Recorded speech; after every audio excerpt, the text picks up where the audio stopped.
तो अब तैयार हो जाइए हिंदुस्तान के सबसे बड़े रण के लिए। अब से ठीक 13 मिनट के बाद नंदीग्राम में पहला वोट पड़ने वाला है और नंदीग्राम ही नहीं बल्कि दूसरे चरण के लिए पश्चिम बंगाल में 30 सीटों पर वोटिंग शुरू हो जाएगी ठीक 7 बजे और असम की 39 सीटों पर वोटिंग शुरू होने वाली है ठीक 7 बजे।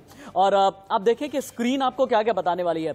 मेरे दाईं तरफ की जो स्क्रीन है आप देखें कि असम की जो बड़ी लड़ाई है वो यहां पर आपको एक एक करके जो जितनी भी हॉट सीट है, जितने भी बड़े चेहरे हैं, चूंकि असम में 4 मंत्री और पूर्व 2 स्पीकर की साख दांव पर लगी हुई है। और असम की जहां तक बात करते हैं ना, तो पिछली बार का जो चुनाव था वो चुनाव अपर असम वाला था, लेकिन इस बार लोअर असम का चुनाव है और लोअर असम के अलावा जो बराक घाटी है वहां पर भी। लेकिन हाँ, इतना जरूर है कि सेकेंड फेज का असम हम यहां पर दिखाएंगे।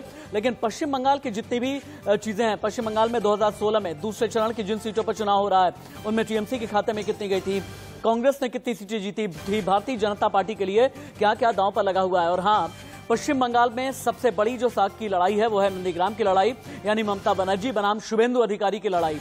नंदीग्राम का जितना भी समीकरण है, नंदीग्राम का जितना भी इतिहास है, नंदीग्राम का इतिहास के अलावा नंदीग्राम आंदोलन, नंदीग्राम में जितने भी शाब्दिक बाण चले, नंदीग्राम में कभी गोत्र का इस्तेमाल किया गया, नंदीग्राम में कभी मिनी पाकिस्तान जैसे शब्दों का इस्तेमाल किया गया, नंदीग्राम में न घर का न घाट का जैसे पॉलिटिकल रेटोरिक्स का इस्तेमाल किया गया। यानी नंदीग्राम की हर एक अपडेट आपको टीवी स्क्रीन पर नीचे मिलेगी। यानी दाईं तरफ असम, बाईं तरफ पश्चिम बंगाल, नीचे नंदीग्राम की हर एक तस्वीर हम आप तक पहुंचाएंगे।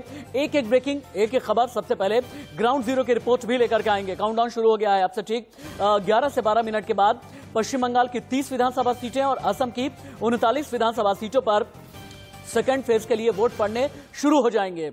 ये जो सेकेंड फेज है कई मायनों में अहम है ममता बनर्जी के लिए, कई मायनों में अहम है शुभेंदु अधिकारी के लिए, क्योंकि इसमें पूर्वी मिदनापुर, पश्चिमी मिदनापुर, दक्षिण 24 परगना और इसके अलावा बांकुड़ा की कई सीटें हैं जहां पर भारतीय जनता पार्टी को यह लगता है कि ममता बनर्जी ने अगर खम ठोका है तो ममता बनर्जी को अगर बैकफुट पर डालना है तो ये वो इलाके हैं जहां पर अधिकारी परिवार का इस्तेमाल किया जा सकता है बीजेपी की तरफ से। ये बीजेपी को अच्छे से पता है। पहली बड़ी खबर, बंगाल असम में थोड़ी देर में दूसरे चरण की वोटिंग शुरू हो जाएगी। बंगाल में सेकंड फेज में 30 सीटों पर मतदान होना है। असम में दूसरे चरण में 39 सीटों पर वोटिंग होगी। बंगाल में 75,94,549 मतदाता वोट डालेंगे। असम में 73,44,631 मतदाता मतदान करेंगे। अब से ठीक 10 मिनट के बाद सेकंड फेज के लिए वोटिंग शुरू हो जाएगी।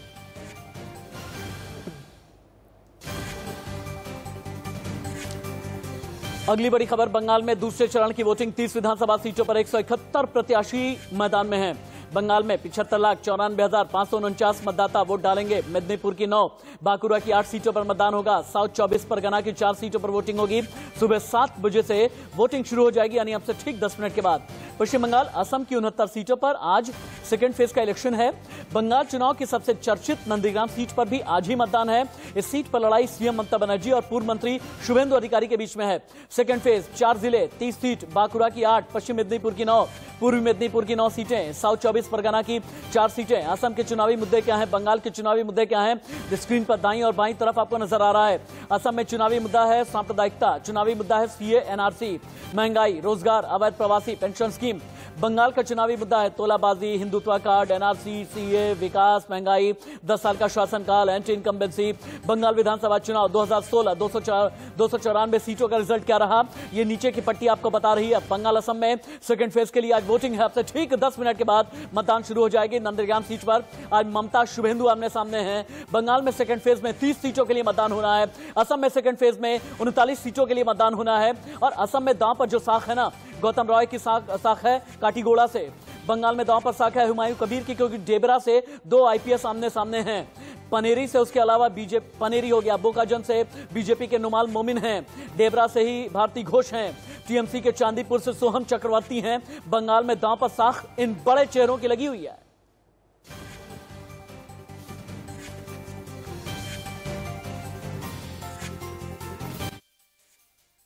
अधिकारी अपना वोट डाले आएंगे सुबह 7 बजे। आपको नज़ारा यहाँ पे दिखा दें, यहाँ पे ये पोलिंग बूथ है, आप देख सकते हैं सुबह की तैयारी चल रही है।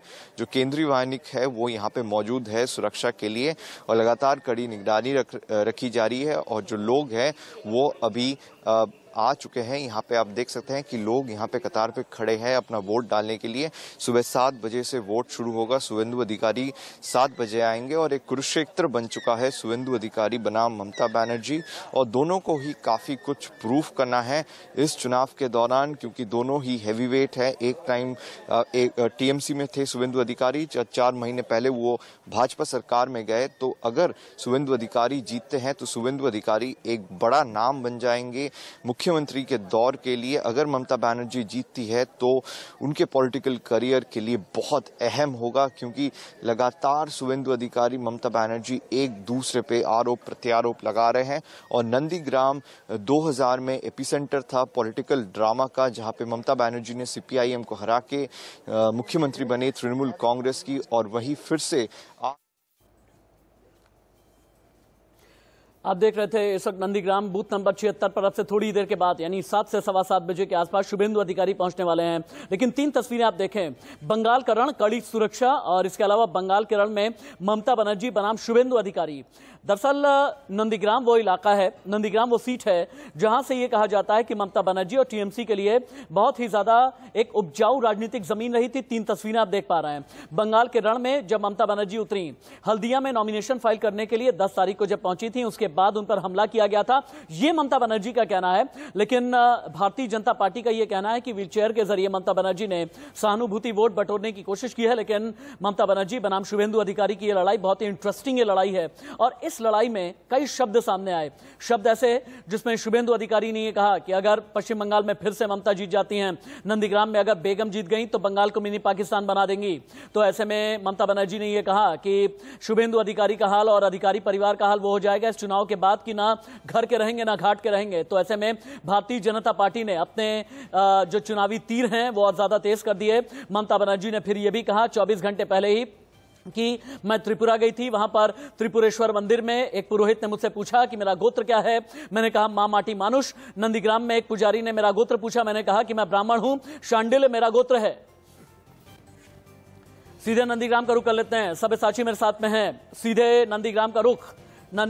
सब्यसाची, 6 मिनट के बाद सेकंड फेज के लिए वोटिंग शुरू हो जाएगी। नंदीग्राम में बूथ नंबर 76 का हाल क्या है, क्योंकि बूथ नंबर 76 वही बूथ है जहां पर शुभेंदु अधिकारी पहुंचने वाले हैं। कितनी देर में शुभेंदु अधिकारी पहुंचेंगे?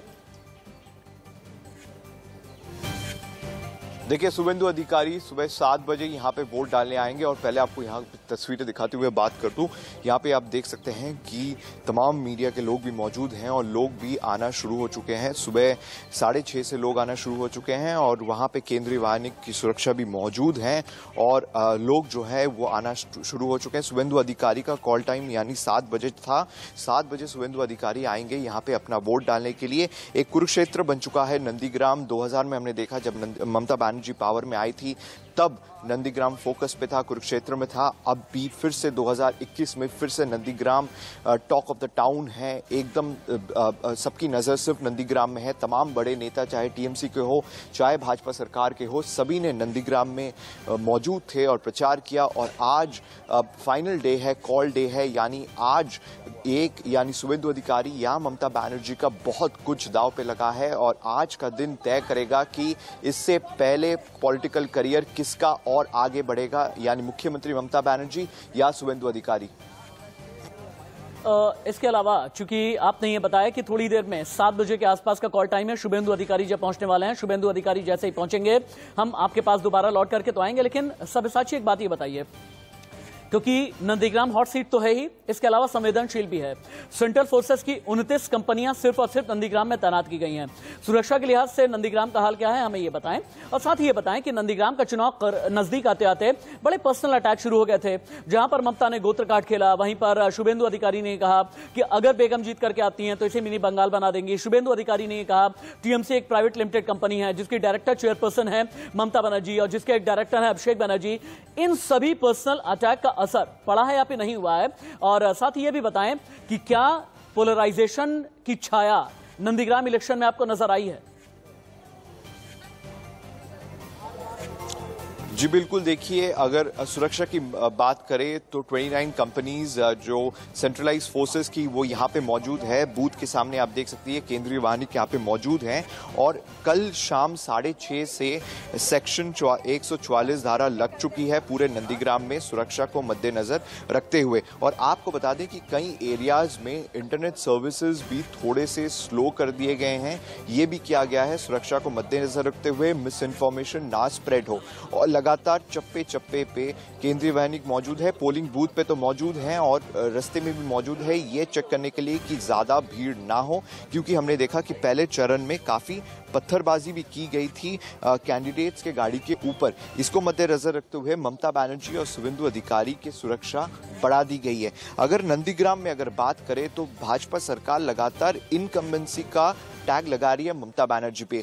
ये अहम है देखना कि शुभेंदु अधिकारी जो सिटिंग एमएलए हैं नंदीग्राम में, उनका पूरा पॉलिटिकल करियर रहा है नंदीग्राम में, उनके अधिकारी फैमिलीज रहे हैं इन्फ्लुएंस नंदीग्राम में। तो इस समय अगर डेवलपमेंट की बात करें लोगों से तो सीधे तरीके से उंगली उठती है शुभेंदु अधिकारी के ऊपर, क्योंकि ममता बनर्जी का लेटेस्ट अटैक था कि शुभेंदु अधिकारी को जो पोस्ट चाहिए था उन्होंने दिया था, बट वो लोगों के डेवलपमेंट के लिए नहीं लगाया गया। हालांकि अगर शुभेंदु अधिकारी की बात करें तो शुभेंदु अधिकारी लगातार ये कह रहे हैं कि ममता बनर्जी के तरफ से उनको लगातार सपोर्ट नहीं मिला, जिसके कारण नंदीग्राम के जो लोग हैं वो पीछे रह गए। लोगों से हमने बात 3 मिनट के बाद, ठीक 3 मिनट के बाद आपके पास दोबारा लौट करके हम आएंगे और 3 मिनट के बाद जब सब्यसाची के पास में चलेंगे तो सब्यसाची हमें ये बताएंगे कि नंदीग्राम में आखिरकार क्या चल रहा है। और जैसा कि हमने बताया 7 बजे से लेकर के 7:05 के बीच शुभेंदु अधिकारी बूथ नंबर 76 पर पहुंचने वाले हैं।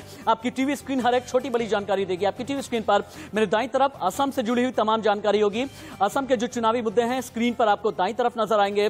असम में जितनी बड़ी लड़ाई है 39 सीटों पर दाईं तरफ नजर आएगी। पश्चिम बंगाल में नंदीग्राम ही नहीं, नंदीग्राम के अलावा जो बाकी 29 सीटें हैं यानी कुल मिला जुला करके 30 सीटों का सेकंड फेज में जो चुनाव है वहां के चुनावी मुद्दे क्या हैं, बड़े चेहरे क्या हैं, बड़ी लड़ाइयां क्या हैं, सिर्फ और सिर्फ इंडिया न्यूज आपको दिखाएगा। और नंदीग्राम की लड़ाई का हर एक अपडेट आपकी टीवी स्क्रीन पर यहां नीचे की पट्टी में आपको नजर आएगा। फिर से नंदीग्राम आपको लेकर के चलेंगे, आगे बढ़े उससे पहले हेडलाइंस।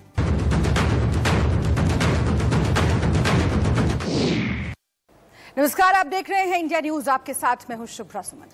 नमस्ते, मैं राशिद। सुबह के 7 बजे हैं और सेकेंड फेज का इलेक्शन पश्चिम बंगाल और असम में शुरू होने जा रहा है। पश्चिम बंगाल के लिए बड़ी लड़ाई नंदीग्राम की है। पश्चिम बंगाल के लिए बड़ी लड़ाई है ममता बनर्जी बनाम शुभेंदु अधिकारी की। पश्चिम बंगाल के लिए बड़ी लड़ाई है जहां पर ममता बनर्जी ने अंतिम चरण में अपना गोत्र शांडिल्य बता दिया है। जी हाँ, और बंगाल असम में दूसरे चरण की वोटिंग शुरू हो गई है। बंगाल में दूसरे चरण में कितनी सीटें हैं? 30 सीटों पर मतदान आज होने वाला है। असम में दूसरे चरण में 39 सीटों पर वोटिंग होने वाली है। शुरू हो चुका है मतदान। इस वक्त की अहम खबर आपको बता रहे हैं, 7 बज चुके हैं और ठीक 7 बजे मतदान शुरू हो चुका है। दोनों ही राज्यों में बहुत महत्वपूर्ण ये मुकाबला, और ये जो चरण है ये क्यों महत्वपूर्ण है ये भी हम आपको आगे बताएंगे। लेकिन फिलहाल ये बड़ी खबर, वोटिंग शुरू हो गई है बंगाल असम में दूसरे फेज की।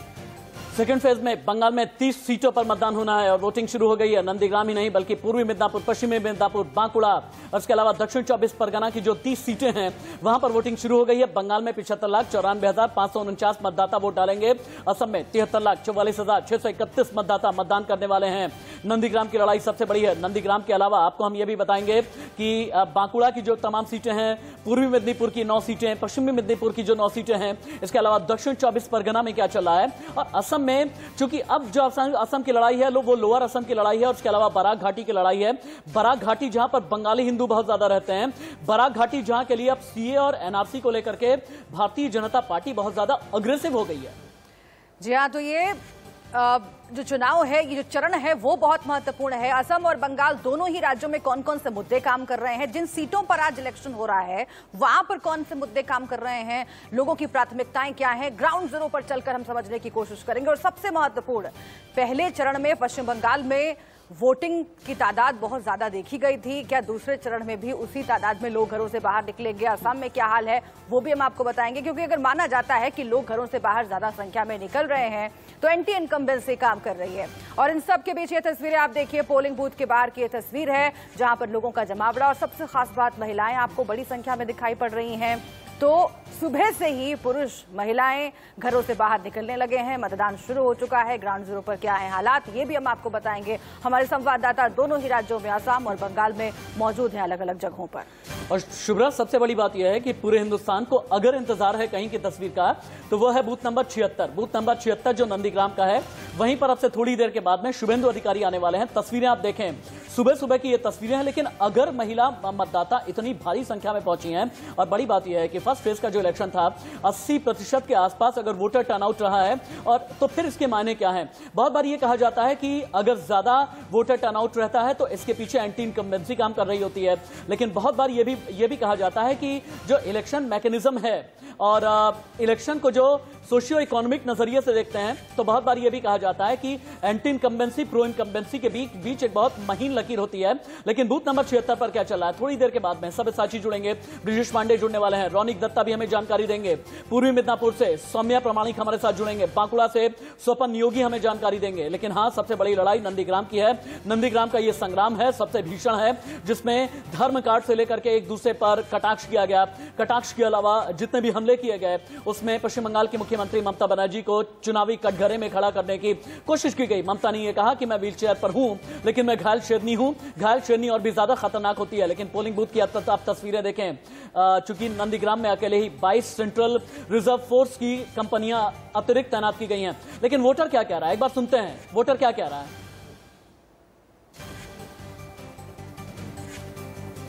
वोट कास्ट करने के बाद अपनी वो उंगली दिखाते हुए जहां पर वोटिंग मार्क होता है और वो जो इंक लगाई जाती है जिसमें यह पहचान होती है कि आपने हाँ वोट दे दिया है, ये तस्वीरें आप देख पा रहे हैं पोलिंग बूथ से।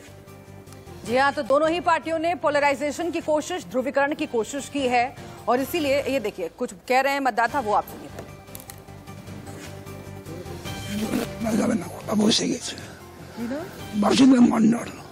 কত বয়স কি ভাই, কত বয়স আপনার? 83। কোথায় থাকেন আপনি? আমার মোকামবেড়ে বাড়ি না, এইখানে বাড়ি। কি বলতে চান, আজকে ভোট করতে এসেছেন, কেন এসেছেন ভোটের জন্য? এই বয়সে কি আপনার কিছু দরকার, মানে এবার ভোটটা কতটা দরকার দেওয়া, কি বলবেন সবাইকে, জনগণকে? কি বলবো, আমি গলা বুঝতে পারি। ঠিক আছে, আপনি লিখে দেন।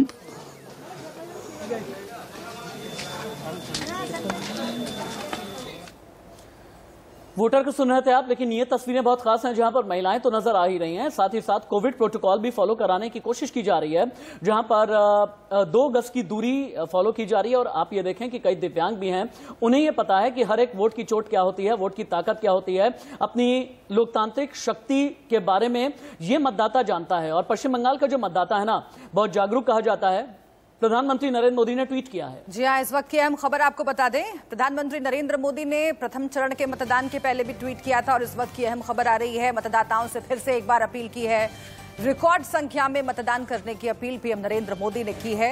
और जाहिर है, सुबह सुबह अगर देश के प्रधानमंत्री ट्वीट कर रहे हैं तो उसका असर उन लोगों पर पड़ेगा जिनके क्षेत्र में आज मतदान है। बंगाल, असम में मतदान को लेकर प्रधानमंत्री नरेंद्र मोदी ने ट्वीट किया है और अपील वही है, बड़ी संख्या में घरों से बाहर निकले और मतदान करें। तो जाहिर है, ये लोकतंत्र का महापर्व है। पश्चिम बंगाल और असम में दूसरे चरण का मतदान शुरू हो चुका है। लोगों का बड़ी संख्या में घरों से बाहर निकलना जरूरी है, क्योंकि मताधिकार का प्रयोग अगर लोग करेंगे तभी सही फैसला जो है वो ईवीएम में कैद हो सकेगा। और इसी की अपील प्रधानमंत्री मोदी ने की है, ये उनका अंदाज रहा है। पहले भी उन्होंने प्रथम चरण के मतदान के दौरान भी इस तरह की अपील की थी, लेकिन इस बीच हम आपको बूथ की तस्वीरें भी दिखा रहे हैं। लोग जुटने लगे हैं, लाइनें लगी हुई हैं और पूरे कोविड प्रोटोकॉल के साथ ये मतदान करवाया जा रहा है। इलेक्शन कमीशन के लिए भी ये मतदान बहुत चैलेंजिंग कई मायनों में है, क्योंकि पश्चिम बंगाल में राजनीतिक हिंसा रही और उसके बाद ये भी कहा गया कि इलेक्शन कमीशन की तरफ से जो एडिशनल फोर्सेज भेजी गई हैं, हालांकि टीएमसी की तरफ से ये चुनावी वाद भी किया गया कि हम पर दबाव बनाने की ये कोशिश है। लेकिन आप देखें कि पोलिंग बूथ के अंदर की तैयारियां क्या हैं, उसकी तस्वीरें भी हम आपको दिखा रहे हैं। सुबह 7 बजे से ही अगर इतनी ज्यादा हलचल हो जाती है, अमूमन हम ये देखते हैं कि वोटर टर्नआउट सुबह 11 या 12 बजे के बाद बहुत तेजी के साथ में होने लगता है, लेकिन पश्चिम बंगाल में ऐसा नहीं है।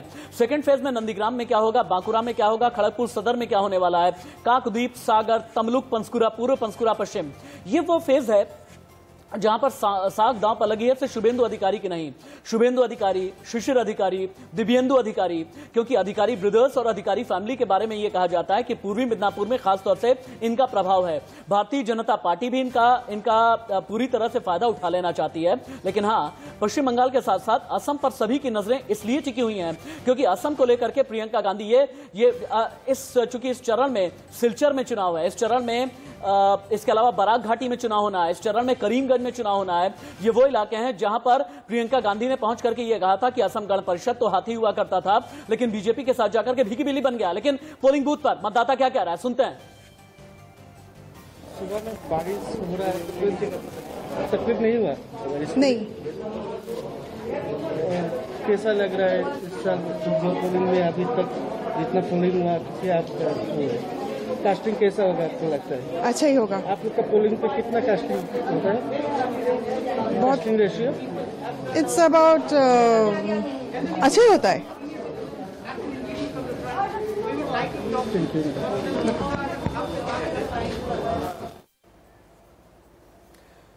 आप सुन रहे थे कि वोटर का पोलिंग बूथ पर क्या कहना है, लेकिन एक बार पैनल को ओपन कर देते हैं और आपको यह भी बता देना चाहेंगे कि थोड़ी देर के बाद मेरे साथ में बांकुड़ा, जहां पर 12 विधानसभा सीटें हैं, 12 में से 8 विधानसभा सीटों पर आज चुनाव है। थोड़ी देर के बाद स्वपन नियोगी मेरे साथ में जुड़ने वाले हैं, लेकिन उससे पहले पैनल को ओपन कर देते हैं। इंट्रोड्यूस कर देता हूं जितने भी गेस्ट हमारे साथ बतौर पैनलिस्ट जुड़े हैं।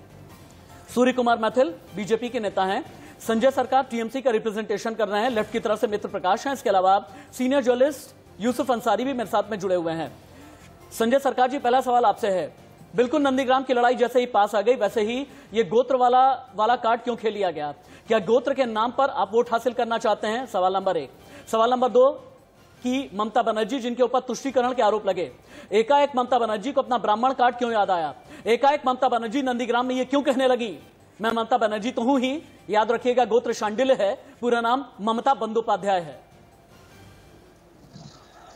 देखिए, एक चीज आपको बताना चाहता है, ममता बनर्जी तो प्लेन ब्राह्मण है, भारतीय जनता पार्टी ममता बनर्जी को चंडी पाठ से लेके और सांडिल्य गोत्र तक जहां पहुंचे हैं, धड़कन मच गई है भारतीय जनता पार्टी के अंदर। और भारतीय जनता पार्टी एक तरफ डर के भय और दूसरी तरफ मिर्ची लग चुकी है भारतीय जनता पार्टी में। अगर उसको डर के भय हो चुके हैं और मिर्ची लग चुके हैं तो इसमें हम क्या कर सकते हैं? इसमें अगर बार बार आप अगर लोहे को आप जितना पीटेंगे तो उसको खंजर के आवाज आते हैं, और खंजर का आवाज इतना जबरदस्त होता है जो आवाज चारों तरफ चारों दुनिया में सुनाई देता है। अभी भारत में टोटल हिंदुस्तान में आज के तारीख में भारतीय जनता पार्टी को परिवर्तन चाहते हैं। क्यों परिवर्तन चाहते हैं?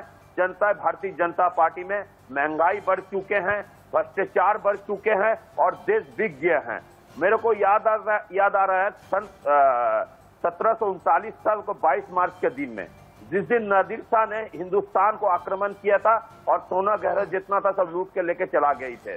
और उसी तरह 22 मार्च को दिन में 2021 में एक ही घटना घटा बंगाल के ऊपर में। अमित शाह और नादिर शाह को जो खानदान है वो बंगाल को 3 इंडस्ट्रीज बंद कर दिए हैं। कौन से इंडस्ट्रीज बंद कर दिए हैं? बंगाल केमिकल। ठीक है, आप कह रहे हैं कि बीजेपी की ओर से लगातार चैलेंज मिला, चंडी पाठ पर भी बीजेपी को आपत्ति हो गई, जब गोत्र बताया ममता बनर्जी ने तब भी आपत्ति हो गई। इस बीच दर्शकों को बता देते हैं कि सब्यसाची भी हमारे साथ लगातार जुड़े हुए हैं, हमारे संवाददाता। नंदीग्राम की सीट पर सबकी निगाहें हैं, वहां का रण बहुत महत्वपूर्ण है और इसीलिए वहां से क्या अपडेट है वो हम जानते रहेंगे बीच बीच में सब्यसाची से। लेकिन इस बीच सूर्य कुमार मैथिल का हम रुख कर लेते हैं। सूर्य कुमार जी, देखिए, कहा यही जा रहा है कि आप लोग चैलेंज दे रहे थे, हिंदुत्व का चैलेंज लगातार, जब ममता बनर्जी ने उसको स्वीकार कर लिया तो आप लोगों को दिक्कत हो गई, अब आप सवाल खड़े करने लगे। लेकिन मसले तो कई आप लोग भी उठा लाए ना, आप लोग भी पाकिस्तान का जिक्र लेकर के ही आ गए। ये तो आपका ट्रम्प कार्ड होता है, लगता है कि जब सारे पैंतरे जो है वो फेल हो रहे हैं तो पाकिस्तान को लेकर के आ जाओ। क्या लग रहा था कि मेहनत खूब कर रहे हैं लेकिन वो सिला नहीं मिल रहा है जमीन पर? मैं आपसे सिर्फ इतना कहना चाहता हूँ कि भारतीय जनता पार्टी के लिए पहले देश है, धर्म है, उसके बाद पार्टी है। और रही बात चुनावों में हिंदुत्व के लाने की, तो हमारा तो एजेंडा है ना हिंदुत्व, साथ ही साथ हमारा तो एजेंडा है ना देशभक्ति। घुसपैठियों को तो ये सब चीज पसंद नहीं आएगी ना। लेकिन आप देखिए ना कि दीदी की जो बात है कि ममता दीदी जो पहले ममता बानो थी, अब वो मंच पे बैठकर देवी का पाठ भी करती है, देवी चालीसा।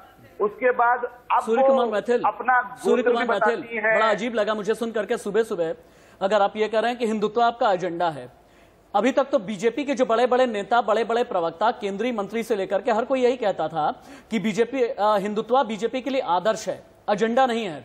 आपने तो ये कह दिया, आपने तो स्वीकार कर लिया कि हिंदुत्व आपके लिए पॉलिटिकल एजेंडा है। अगर आपने सुबह सुबह ये स्वीकार कर लिया है, इसके अपने मायने हैं। एक काम कर लेते हैं, ग्राउंड जीरो चलते हैं एक बार के लिए।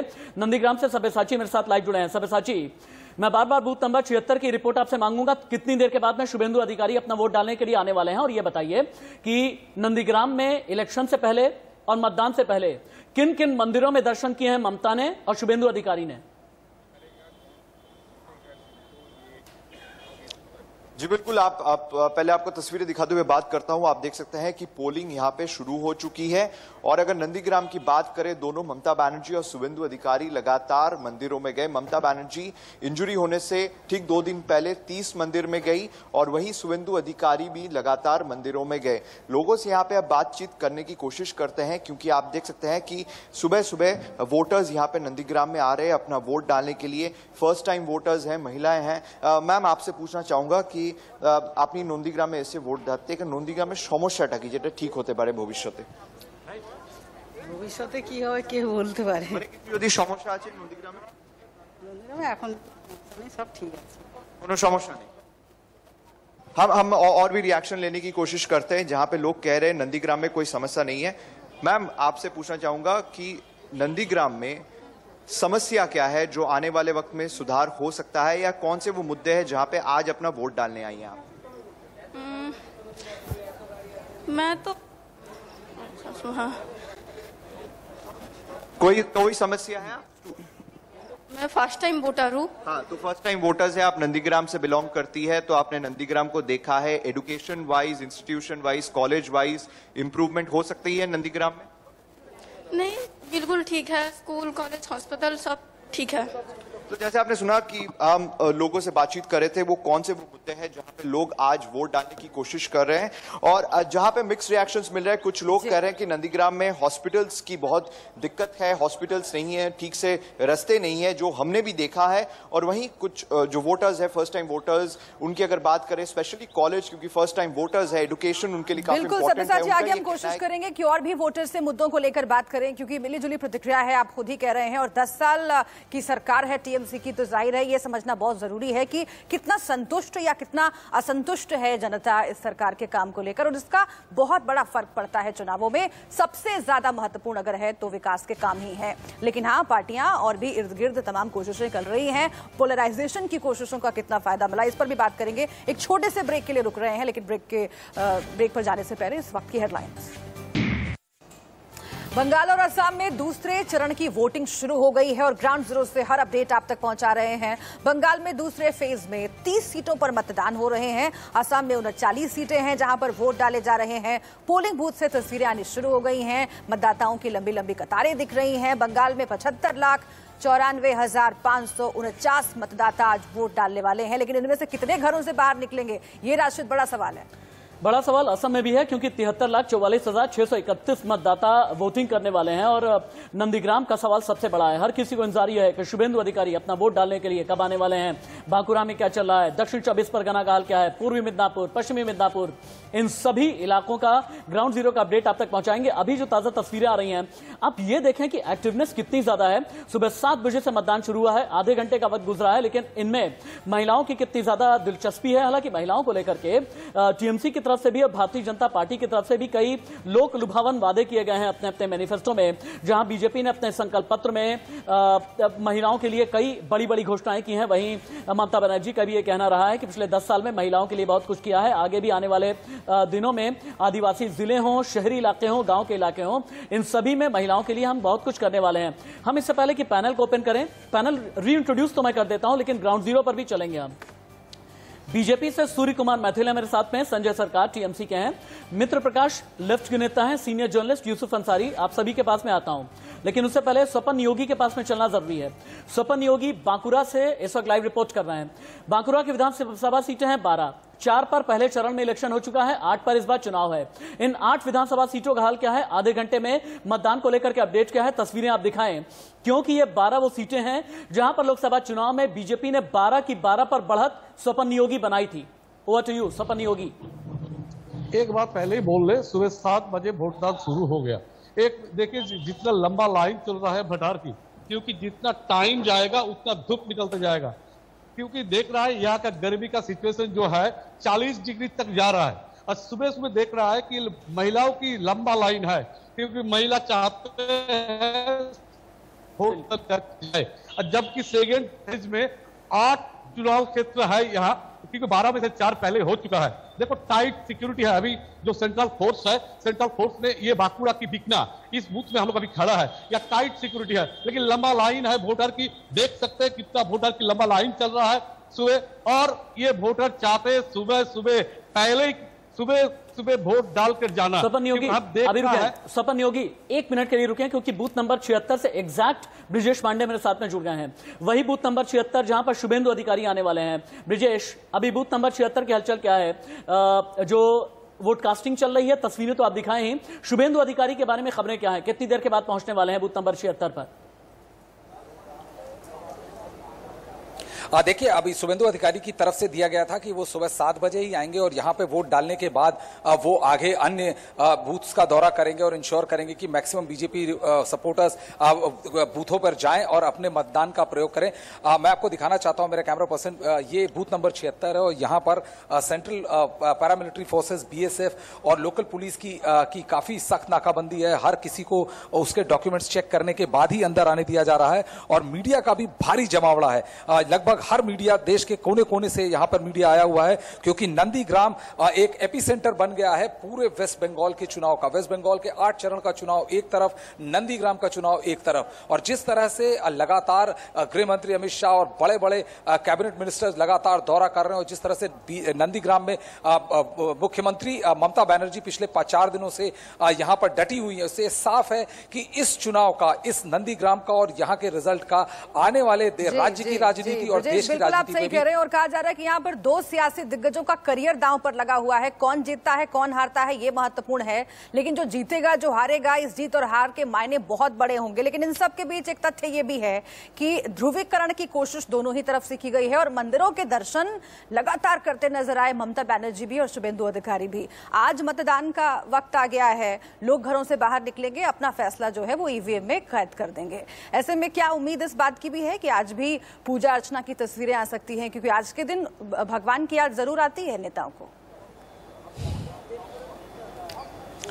बिल्कुल, दोनों तरफ से ये लगातार चल रहा है और आपने देखा होगा ममता बनर्जी ने न केवल पूजा अर्चना और तमाम मंच से चंडी पाठ भी किया, बल्कि इसके अलावा 2 दिन पहले जब पूछा गया कि आप किस कास्ट को बिलोंग करती हो, उन्होंने बोला वैसे तो मेरी जाति धर्म माँ माटी मानुष है, लेकिन मुझे मेरे पुजारी ने बताया है कि मैं शांडिल्य गोत्र का हूं। इसको लेकर बीजेपी ने भी काफी तीखा पलटवार किया था कि ममता अब हिंदुओं को रिझाने की कोशिश कर रही है और उनकी हालत खराब है, इसलिए उन्हें भगवान याद आ रहे हैं। उसी तरह जैसे भाजपा के ट्राइड एंड टेस्टेड टेम्पलेट के तौर पर शुभेंदु अधिकारी ने भी 2 दिन पहले यह बयान दिया कि लोगों को ममता बनर्जी को वोट नहीं देना चाहिए, क्योंकि यदि उन्हें वोट दिया तो पाकिस्तान में पटाखे फूटेंगे। ये एक ऐसा डायलॉग है जो बीजेपी के बड़े दिग्गज नेता अमूमन हर की कंटेस्टेड इलेक्शंस में उसका इस्तेमाल करते हैं। तो दोनों साइड किसी भी प्रकार का मौका नहीं छोड़ना चाह रही, कुछ भी नहीं छोड़ना चाह रही कि वो यहां से न केवल जीते बल्कि इतनी बड़ी मार्जिन से जीते कि जिसका संदेश न केवल पश्चिम बंगाल बल्कि देश के अन्य हिस्सों में भी जाए। ब्रिजेश, चूंकि आप नंदीग्राम में हैं और नंदीग्राम में कहते हैं कि जिसने भी बूथ गणित साध लिया वही नंदीग्राम का विजेता होता है। नंदीग्राम 2 अलग अलग हिस्सों में है और जिनमें से ज्यादातर हिस्सा ग्रामीण इलाके में ही आता है, चाहे वो नंदीग्राम 1 हो, नंदीग्राम 2 हो। नंदीग्राम 1 में 2 शहरी इलाके हैं, 98 ग्रामीण इलाके हैं। नंदीग्राम 2 में 1 शहरी इलाका है, 40 ग्रामीण इलाके हैं। नंदीग्राम के गांव के जहन में क्या चलता है? क्या वो आंदोलन अभी भी जिंदा है लोगों के जहनियत में? और अगर जिंदा है तो ऐसे में उस 14 साल पुराने आंदोलन के चश्मे से ममता को कैसे देखा जाता है और शुभेंदु अधिकारी को कैसे देखते हैं?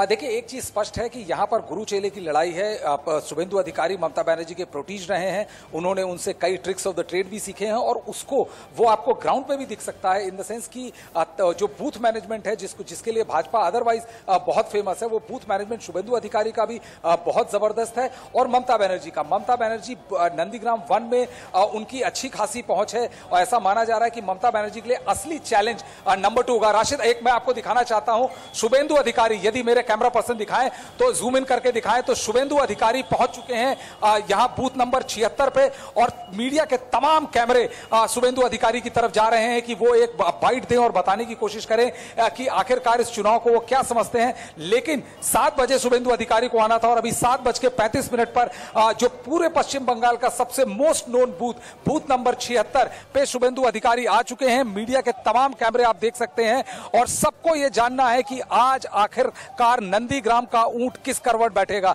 जिसकी भी जीत होगी वो पश्चिम बंगाल के इतिहास में अपना नाम दर्ज कराएगा और जैसे ही और जीत का मार्जिन उसके आगे जाने वाले राजनीतिक कद को भी तय करेगा कि आखिर ये जीत कितनी बड़ी है, उस हिसाब से उसका राजनीतिक कद कितना बड़ा होगा। क्या ममता बनर्जी जीतेंगी या शुभेंदु अधिकारी, जिन्होंने यह दावा भी किया कि यदि वो 50,000 वोट से कम ममता बनर्जी को हराते हैं तो वो राजनीतिक संन्यास ले लेंगे। ऐसे में देखना बेहद दिलचस्प होगा कि क्या होता है, आखिरकार कौन जीतता है नंदीग्राम का बैटल। देखिए जिस प्रकार से मीडिया का ऐसा हुजूम उमड़ पड़ा है कि ऑलमोस्ट जहां पर वोट डाला जा रहा है वहां पर सारे लोग पहुंच गए कैमरा लेके। शुभेंदु अधिकारी पहुंच चुके हैं बूथ नंबर 76 पे अपना वोट डालने के लिए। आप देख सकते हैं, इंडिया न्यूज के दर्शक देख सकते हैं, मीडिया का तमाम जमावड़ा शुभेंदु अधिकारी के पीछे। सब जानना चाहते हैं कि आखिरकार आज की रणनीति क्या होगी शुभेंदु अधिकारी के लिए।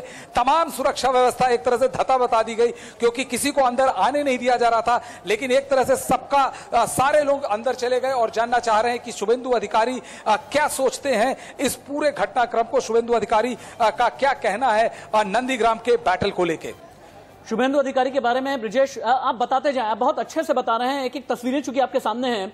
शुभेंदु अधिकारी को जो हम देख पा रहे हैं ब्रिजेश, वो सफेद रंग का कुर्ता पैजामा पहना है और एक भगवा रंग का एक गमछा जैसा उन्होंने अपने गले में डाला हुआ है और शुभेंदु अधिकारी आगे बढ़ते हुए, हालांकि मीडिया का जमावड़ा लगा हुआ है उनसे सवाल करने के लिए, लेकिन क्या शुभेंदु अधिकारी अपना वोट डालने के बाद ही बात करेंगे। हमें यह बताएं कि अगर ममता को नंदीग्राम में फाइटर कहा जाता है तो कैसे टफ कंटेंडर के तौर पर शुभेंदु अधिकारी हैं। एक एक तस्वीर हम देख पा रहे हैं ब्रिजेश, आपके नजरिए से ही देखना चाहेंगे आप, चूंकि ग्राउंड जीरो पर आप हैं। धरती पुत्र के तौर पर जानते हैं क्या नंदीग्राम के लोग? जी बिल्कुल, आप देख सकते हैं कि कैसे अभी शुभेंदु अधिकारी अपने मतगण जिस कक्ष में गए हैं जहां पर उनका वोट है और वहां पर मीडिया, वहां पे सुरक्षा कर्मियों को खासी मशक्कत करनी पड़ रही है कि किसी प्रकार से वो उनको बूथ में घुसने से रोके, लेकिन यहां पर शुभेंदु अधिकारी अपना वोट डालने जा रहे हैं। और राशिद, एक चीज आप कंफर्म जान लीजिएगा कि इस चुनाव के बेहद दूरगामी परिणाम होंगे। शुभेंदु अधिकारी यदि यहां से जीतते हैं तो वो पश्चिम बंगाल भाजपा के सबसे बड़े नेता के तौर पर उभरेंगे और वो वहां से संभावित मुख्यमंत्री भी होंगे, क्योंकि कोई भी आदमी यहां की जीत के बाद यदि भाजपा जीतती है तो उनके क्लेम को नजरअंदाज कर पाएगा। लेकिन यदि ममता बनर्जी यहां से बड़े मार्जिन से जीतती हैं तो ममता बनर्जी का कद न केवल बंगाल की राजनीति में और बड़ा होगा, बल्कि देश में जो थर्ड फ्रंट की भी कवायद चल रही है उसमें भी ममता बनर्जी एकदम बड़ी नेत्री के तौर पर उभरेंगी। नंदीग्राम दोनों की लेबोरेटरी रही है। नंदीग्राम और सिंगूर ये दो एरिया ऐसे रहे हैं जिन्होंने न केवल शुभेंदु अधिकारी को बनाया बल्कि ममता बनर्जी भी इसी आंदोलन की पैदाइश है और 2007 में इस आंदोलन ने लेफ्ट के लंबे राज को उखाड़ फेंका था। 14 साल बाद इतिहास आज नंदीग्राम के ही, पश्चिम बंगाल का इतिहास आज नंदीग्राम के ही दोराहे पे खड़ा है कि क्या आज ममता बनर्जी अपने इतिहास को दोहराती हैं और शुभेंदु अधिकारी और बीजेपी के एक बेहद कंसर्टेड पुश को रोक पाती है, या भगवाकरण होता है पश्चिम बंगाल का और ममता के 10 साल पुराने राज को बीजेपी ध्वस्त करती है यहां से शुभेंदु अधिकारी के कंधे पे चढ़ते हुए। तो यह बेहद दिलचस्प मौका है। आप देख सकते हैं कि अब वोट डालने के बाद शुभेंदु अधिकारी बाहर आ रहे हैं। हमारे कोलीग सब्यसाची भी वहां लगे हुए हैं शुभेंदु अधिकारी से रिएक्शन लेने के लिए। मीडिया का बेहद बड़ा जमावड़ा उनके एक एक कदम को ट्रैक कर रहा है, क्योंकि सबको पता है इस जो वोट डाला गया उसकी क्या अहमियत है, जिस बूथ की क्या अहमियत है और कैसे ये बूथ डिसाइड करेगा कि नंदीग्राम का का वोट, वो ऊंट किस करवट बैठता है, और साथ ही साथ पश्चिम बंगाल की राजनीति की क्या दशा दिशा तय होती है, ये आप अभी उस इतिहास को बनते देख रहे हैं। यदि शुभेंदु अधिकारी जीतते हैं और भाजपा जीतता है तो 14 साल बाद नंदीग्राम फिर पश्चिम बंगाल में ममता सत्ता बनर्जी परिवर्तन के का कारक इस बैटल बनेगा। में कूदने के बाद ब्रजेश कैसे परिस्थितियां वहां पर बदली हैं, ये भी जरा समझाइएगा, क्योंकि शुभेंदु अधिकारी ने अपनी बहुत ताकत झोंकी है नंदीग्राम में। नंदीग्राम एक दशक तक अधिकारी परिवार का गढ़ रहा है, और ऐसे में अगर ममता बनर्जी, जिनके सानिध्य में शुभेंदु अधिकारी ने राजनीति की और नंदीग्राम आंदोलन में दोनों एक साथ खड़े रहे, अगर एक दूसरे के आमने सामने हैं तो इसने शुभेंदु अधिकारी की राजनीति पर क्या असर डाला है? कुछ बोल सकते हैं शुभेंदु अधिकारी? हालांकि शुभेंदु अधिकारी के चारों तरफ ही मीडिया का जमावड़ा लगा हुआ है। शुभेंदु अधिकारी क्या कहने वाले हैं, अपना वोट डालने के बाद क्या कहेंगे शुभेंदु अधिकारी? बीजेपी को लेकर कुछ कहेंगे क्या? टीएमसी को लेकर कुछ कहेंगे क्या? ममता बनर्जी को लेकर कुछ कहेंगे क्या? क्योंकि नंदीग्राम एक पॉलिटिकल इंडिकेटर है जिसके बारे में ये कहा जाता है। कुछ बोलना है शुभेंदु, एक बार सुनते हैं, शुभेंदु को सुनाया जाए। पीसफुल तरीके से वोट होना चाहिए। रिक्वेस्ट करूंगा 6:30 बजे तक चलेगा।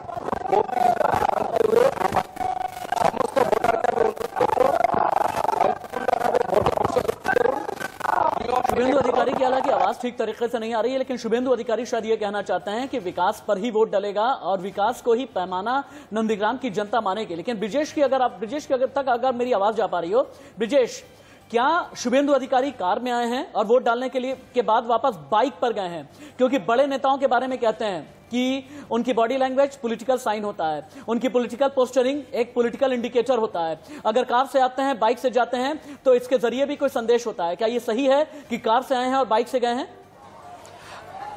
देखिए इसका एक और कारण है कि ये जो गली है, जिस गली से होकर शुभेंदु अधिकारी आए हैं, ये बेहद सकरी गली है, और यदि एक कार आ रही हो और सामने से एक मोटरसाइकिल भी आ रही हो तो काफी मशक्कत होती है एक दूसरे को क्रॉस करने के लिए। इसीलिए शुभेंदु अधिकारी, चूंकि उनको जेड लेवल की सिक्योरिटी प्रोवाइड की गई है, तो उनका अपना सुरक्षा का पूरा अमला है और उसको चलते जा रहे हैं। आप देख सकते हैं, मैं अपने कैमरामैन से कहूंगा जूम इन करते हुए, ये देखिए शुभेंदु अधिकारी, ये देखिए इंडिया न्यूज के दर्शकों को साफ दिखाते हुए शुभेंदु अधिकारी कैसे अपना वोट डालने के बाद शुभेंदु अधिकारी हाथ जोड़ते हुए जा रहे हैं, और वो मोटरसाइकिल पे बैठे हुए हैं। मोटरसाइकिल के आगे पीछे तमाम सुरक्षा कर्मियों का काफिला रहा है, और शुभेंदु अधिकारी यहां से वोट डालने के बाद मोटरसाइकिल पे बैठकर यहां से चले गए हैं। ये बेहद पतली सकरी गली है, और इसमें आप मोटरसाइकिल से जाएंगे तो आप ज्यादा आसानी से अपने गंतव्य तक पहुंच सकते हैं। और आज सबसे बड़ी चुनौती शुभेंदु अधिकारी के लिए ये होगी कि न केवल अपना वोट डाला, बल्कि कैसे अपने काडर को, कैसे अपनी मशीनरी को ये इंश्योर करें कि वो ज्यादा से ज्यादा लोगों को बूथ पर लाए। यदि वो लाने में सफल रहते हैं तो यहां का जो नतीजा होगा वो कुछ और ही हो सकता है। लेकिन यहां पर सबसे बड़ी चुनौती, तमाम अन्य चुनौतियों के अलावा जो सबसे बड़ी चुनौती है राशिद, वो ये होगी कि दोनों पार्टियों में से कौन कुछ और भी कितने ब्रिजेश, आपको बस 30 सेकंड के लिए रोकना पड़ रहा है, क्योंकि तस्वीरें अपने आप में खास हैं। जैसे ही शुभेंदु अधिकारी बाइक पर बैठने वाले थे, उससे पहले ही नंदीग्राम गांव के 2 बुजुर्ग आए। हालांकि मैं पहचान तो नहीं रहा हूं ये बुजुर्ग कौन है। 2 बुजुर्ग आए, उनके सामने शुभेंदु अधिकारी ने अपना सर नीचे किया। दोनों ही बुजुर्गों ने शुभेंदु अधिकारी को बिल्कुल आशीर्वाद स्वरूप कुछ कहने की कोशिश की, उनके सर पर हाथ भी रखा है। उसके बाद फिर शुभेंदु अधिकारी बाइक पर बैठ करके चले गए। हालांकि शुभेंदु अधिकारी को भी हेलमेट लगाना चाहिए, ऐसा हमारा मानना है, लेकिन ठीक है, गली से बाहर तक निकलने की कोशिश है शुभेंदु अधिकारी की। और कहते हैं कि जब आप बाइक पर चलने की कोशिश करते हैं, जमीन से जुड़ा दिखने की कोशिश करते हैं, तो आप एक इमोशनल कनेक्ट, पॉलिटिकल कनेक्ट ही नहीं बल्कि एक इमोशनल कनेक्ट भी बनाने की कोशिश करते हैं। 2 लोगों से हमारा सवाल नहीं हुआ है, एक क्विक रिस्पॉन्स ले लेते हैं जल्दी ही मित्र प्रकाश से। मित्र जी, काफी देर से आपके पास आना चाह रहा था। मुझे ये पूछना चाहिए सुबह सुबह कैसे हैं आप, या ये पूछना चाहिए कि कहां हैं आप? क्योंकि मीनाक्षी कहीं दिख नहीं रही हैं, लेफ्ट कहीं दिख ही नहीं रहा, वामपंथी कहीं दिख नहीं रहे, तो मुझे क्या पूछना चाहिए, कैसे हैं आप या कहां हैं आप? सवाल मेरा क्या हो, आप ही डिसाइड कर लें आज। दोनों सवाल का जवाब दे देता हूं राशिद जी। मैं बिल्कुल ठीक हूं, स्वस्थ हूं। और दूसरे सवाल का जवाब ये दे देता हूं कि मीनाक्षी जी कहीं दिख नहीं रही हैं, तो ये भ्रम है। और आज बंगाल की जनता, अभी आप जितना देर से मैं सुन रहा था और आप बता रहे थे कि अगर वोट परसेंटेज ज्यादा होता है तो विपक्ष को मजबूती ज्यादा मिलती है, तो मुझे उम्मीद है कि आज बंगाल की जनता पेट्रोल के बढ़े दामों पे वोट करेगी, रोजगार पे वोट करेगी, कि देश के किसानों पे वोट करेगी। और पूरे बंगाल में पिछली बार जैसे भारी वोट हुआ है, हालांकि पूरा देश सुनता है और बंगाल पूरा सुन रहा होगा, तो मैं बंगाल नहीं, किसान तो ज्यादा है और वो दिखने में आपके कैमरे में हो सकता है कम होने लगे हों। किसान आंदोलन भरपूर चल रहा है।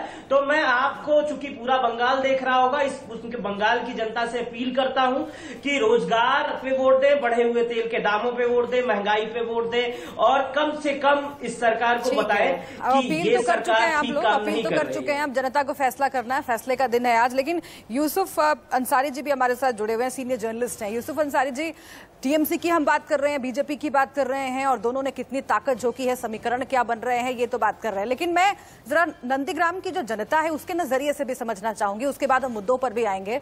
नंदीग्राम की जनता के लिए एक ऐसा मौका है, दो ऐसे नेता जिन्हें वो उन्होंने हमेशा एक साथ देखा है, एक साथ रैलियों में हाथ मिलाकर, कदम मिलाकर आगे बढ़ते हुए नंदीग्राम आंदोलन से लेकर अब तक का सफर, और आज जब दोनों एक दूसरे के आमने सामने हैं तो क्या एक भ्रम की स्थिति होगी नंदीग्राम की जनता के सामने, या फिर वो कैसे इसे देख रहे होंगे? यूसुफ जी, देखिए, जनता के सामने कभी भ्रम की स्थिति नहीं होती है। जनता पहले डिसाइड कर चुकी होती है कि उसको किसको वोट देना है और उसे किस तरफ जाना है।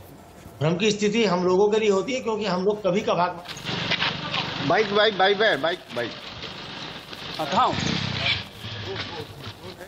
मेरा माइक तो ऑन है अपनी तरफ से। जी यूसुफ जी, बोलिए। नंदीग्राम में जो लोग रहने वाले हैं उन्हें शुरू से पता है कि वो उन्हें किसके साथ जाना है, किसके साथ नहीं जाना है। अच्छा, शुभेंदु अधिकारी कुछ बोलने की कोशिश कर रहे हैं, जैसे बड़ी बात कह रहे हैं लोग, आप कह रहे हैं कोई हो गया, क्या कहीं पर रोका जा रहा है वोट देने से, ऐसा भी कुछ जानकारी मिली है? अभी तक सिचुएशन ठीक ही है और वो एक बूथ में मशीन का गड़बड़ी हुआ है। अच्छा, कोई और मतलब कोई आपको सिस्टम से समस्या नहीं, मशीनरी की समस्या नहीं है? अब तक सब आधा घंटा हुआ, अभी आधा घंटा हुआ है। लेकिन आपने कहा विकास मुद्दा है, तुष्टिकरण की बात आज आपने नहीं कही, आज आपने कहा कि विकास मुद्दा है। ना, तुष्टिकरण तो है, तुष्टिकरण के खिलाफ ही वोटिंग हो रहा है। अच्छा, साथ में लोग का उम्मीद विकास को लेकर है। एक बड़ी बात बोली है, एक बार फिर से जो कहते चले आ रहे हैं शुभेंदु अधिकारी। यूसुफ भाई, एक चीज ये बताइएगा, जहां पर तुष्टीकरण की बात आती है और जहां पर ध्रुवीकरण की बात आती है, कहते हैं कि धर्म का वोट जहां पोलराइज हो वहां कंसोलिडेशन होना जरूरी होता है, अगर फायदा उठाना है तो। क्या मुस्लिम वोट बैंक का कंसोलिडेशन है या फिर नहीं? अगर है तो किसके पक्ष की तरफ लगता है, और अगर कंसोलिडेशन नहीं है तो इसका फायदा है, नुकसान किसका है? नहीं राशिद, मुझे आपत्ति है आपके इस बात पे। मुस्लिम वोट बैंक कहाँ है?